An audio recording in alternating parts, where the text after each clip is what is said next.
Vamos conversar um pouco agora referente a capacitores, ok? A gente tem que ter entendimento sobre essa pecinha que é muito importante para a gente. Por que importante? Um refrigerador, quando ele trabalha, nós temos refrigerador de alta potência, de alto rendimento, e temos refrigeradores comum que você abre uma ou duas vezes a porta durante o dia ou durante a noite, ok? Mas o que eu quero dizer com capacitor? Nós temos dois tipos de capacitor. Nós temos um capacitor eletrolítico e nós temos um capacitor que é permanente. Qual é a diferença, professor, em referente a um e outro? Ok. Quando a gente fala de capacitor permanente, é um capacitor que o nome já diz. Ele vai ficar permanente ligado ao sistema de refrigeração ou ao sistema de elétrica do equipamento, ok? Ele não vai precisar desacoplar. Ele é preparado para isso. Capacitor permanente. Esse capacitor permanente, ele é um capacitor cinza, ok? Bom, esse é um detalhe. Como é que funciona esse capacitor e ele não explode, não estoura? Fácil.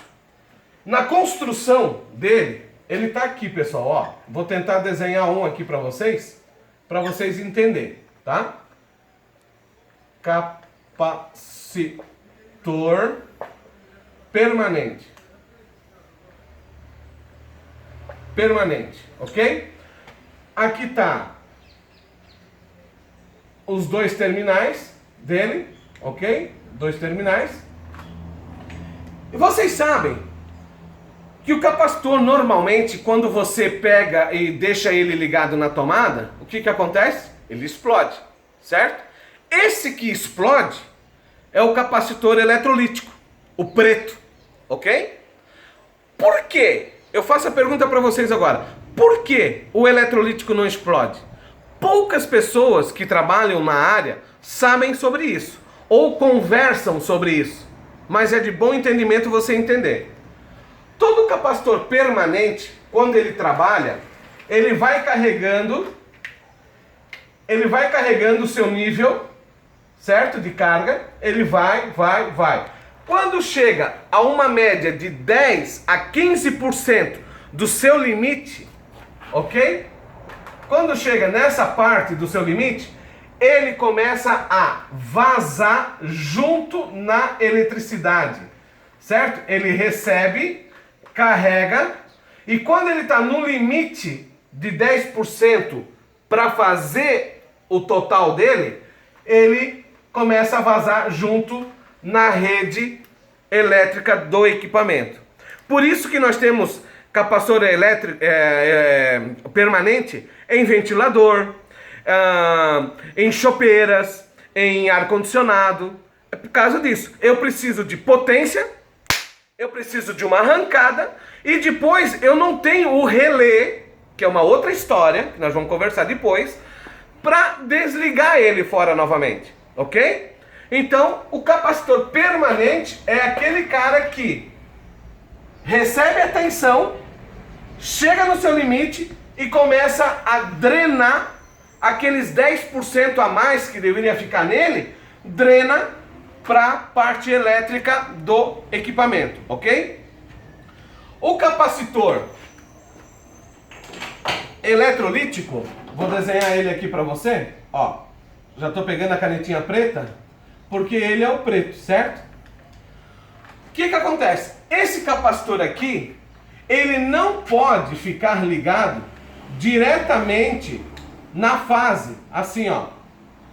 Ele não pode. Isso aqui está errado. Ele não pode fazer isso. Se acontecer isso aqui, ele explode. Mas não é, pessoal, não é aquela explosão lá, pum, vai dar... Não, ele vai vazar. Ele vai fazer assim, ó. E vai sair uma fumaça, ok? Pronto, acabou. E aí, sem esse capacitor, o equipamento já não funciona mais também, entendeu? Então, o que acontece? Além dele ser de uma cor negra, de uma cor preta, ele tem o seu Faraday, né? A gente, na nossa linguagem elétrica aqui, a gente está falando de microfarad, nanofarad, né? Aqui eu estou te falando de Faraday. Esse Faraday dele, essa medida dele, sempre é medidas altas, tá? 80, 100, 170, 250. Isso aqui é alto. Já o capacitor permanente é baixo. É 1 micro, né? É 5, tem de 3, tem de 10, tem de 15, tem de 30, tá? Isso aqui, essa potência aqui é alta para continuar trabalhando com o equipamento. E aqui já é uma capacitância bem maior, porque se trabalha de uma outra forma. A gente trabalha com ele e ele sai. A gente trabalha com ele e ele sai. Ok? A gente fica por aqui falando sobre capacitor, mas eu precisava que vocês entendessem o que é um capacitor permanente, fica ligado junto com o equipamento, e um capacitor eletrolítico que ele é obrigado a retirar do sistema elétrico. Por que eu estou falando sobre isso? Porque a gente tem uma condição na geladeira que é um compressor que vai um relé e um protetor. Esse relé e esse protetor faz a função de retirar o capacitor do seu sistema.